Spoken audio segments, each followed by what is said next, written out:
Hello, guys. Today I wanted to talk about morality in your games. Uh, and this is a kind of a video reply to a video that DM James put out on Friday. It was a good video. I'll put the link down below in the description box. But I wanted to bring a bit of a different perspective. So, should your game have a grayscale morality? Everybody being like somewhat immoral to some extent, or should your game have definite good and evil, where we know who the good guys are and we know them to be good, and who the bad guys are and they are actually bad, and there's no subversion about it?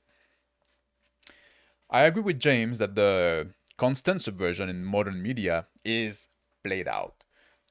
Now, every time you see a Christian priest in a movie or TV show, especially if he's a white man, you know he will turn out to be evil in some way.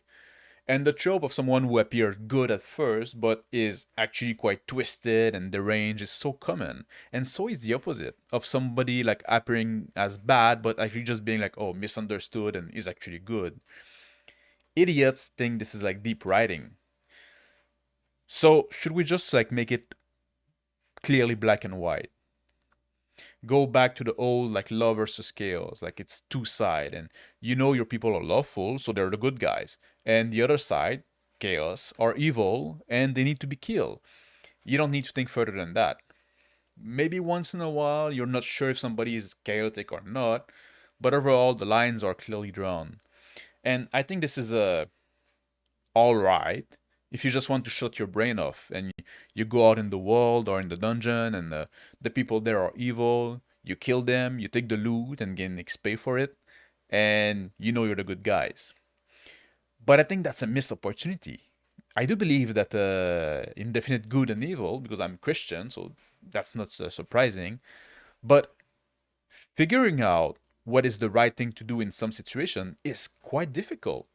Many people do evil thing trying to do good, either because they are operating with incorrect information, false assumption, or because there are unintended consequence.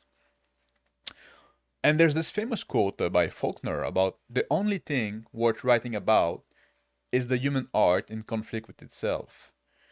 And if you just go with your good characters doing the right thing always, you miss that.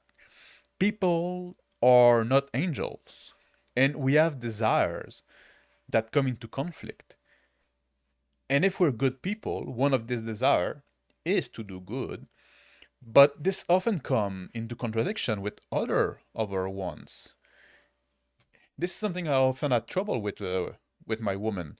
I'm a hardliner of always do the right thing, not what is convenient or what's easy, and I demand the same from my partner. But that is too hard for modern liberated women, and not just for women, like modern men that are very feminized. They cannot with all the standard either. And I failed to do it as well. But at least I give it my best try, and really that's all I'm asking for. Anyway, having character that can struggle with doing the right things, making both more interesting and more believable.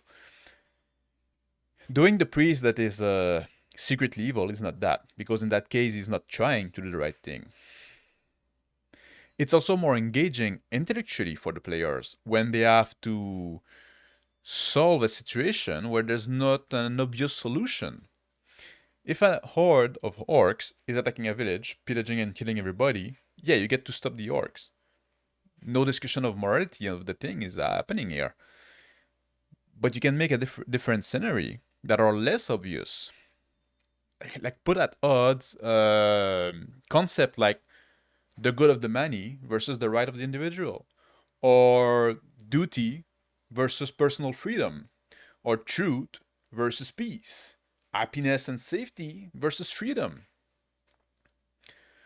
Even in Tolkien's work, morality is not always black and white. Good characters get tempted by the ring, but they also do consider doing bad things with good intention. When Galadriel or Boromir want to take the ring, it's not because they are evil. They think that they could control the power and do good with it. And Gandalf is afraid to touch the ring because he knows that he would be tempted to use it for good and end up being corrupted. And when Gollum's follow the Fellowship of the Ring, Frodo wants to kill him because he see him as evil. And then Gandalf reflected him that, oh no, he might still have a role in that story. And even a character like Saruman, he joined Sauron out of pragmatism. He believed that Sauron cannot be defeated. He lost hope. So he thinks that it's best to join him.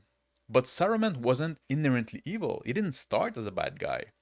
So even in Tolkien's work, it is not so black and white. Even in The Hobbit, there's like the Battle of the Five Armies. Everybody got grievance against everyone else, and it's not immediately obvious who is in the right or who is in the wrong. I guess you got like the goblins and the wargs that are just pure evil. And the action of the dwarf of killing Smaug and freeing their homeland, is that a good thing?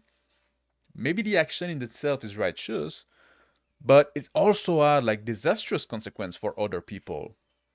So were the dwarves in the right? Are they responsible for the lives lost? It's debatable.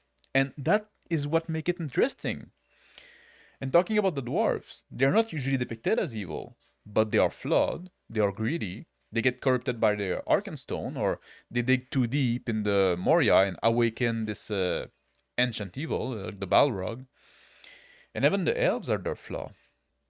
So saying that Tolkien's writing has clear, well-defined good and evil is wrong. There are definite evil, but we have that in real world as well, like abortionists and people who want to transition children. But on the side of good, it's more difficult. We all have our flaws and our perspective. And even evil people make excuses as to why they're not really evil. I saw this post from Reddit the other day about a tranny who helped a 15-year-old lose his virginity. He gave the child he raped AIDS. And he was complaining that people were mad at him about it, saying that he didn't know that he had AIDS, so he shouldn't be responsible. Clearly, this guy, despite being mentally ill, is absolutely evil. That's evil with a big E. But still, he didn't want to see himself as evil. He was trying to make excuses for his action. He just had desires, and those desires were wrong, but he still had a desire to be good, but no desire for truth. So he could redefine whatever he wanted to do as good, so then he can do his evil act without having to admit to himself that he was evil. What should be done with those people?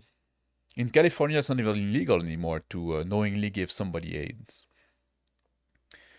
And then when justice fails, like in the case of Leo Frank, is it right for the people to take justice in their own hand and lynch the child rapist?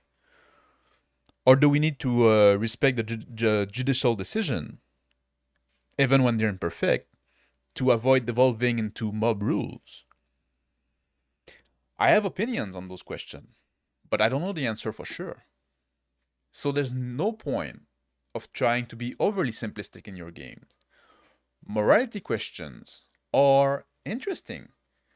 Much more interesting than just killing mindless stuff and getting happy that you killed the bad guys, you did a lot of damage. RPG are a great place to explore those moral dilemmas. And they're a great place to consider long-term consequence of action that may appear good in the short term. So that's what about I wanted to talk about today. Go watch DM James' video, the link is in the description. And while you're at it, let me know what you think in the insult section down below. Thank you for watching, have a good day, and take care.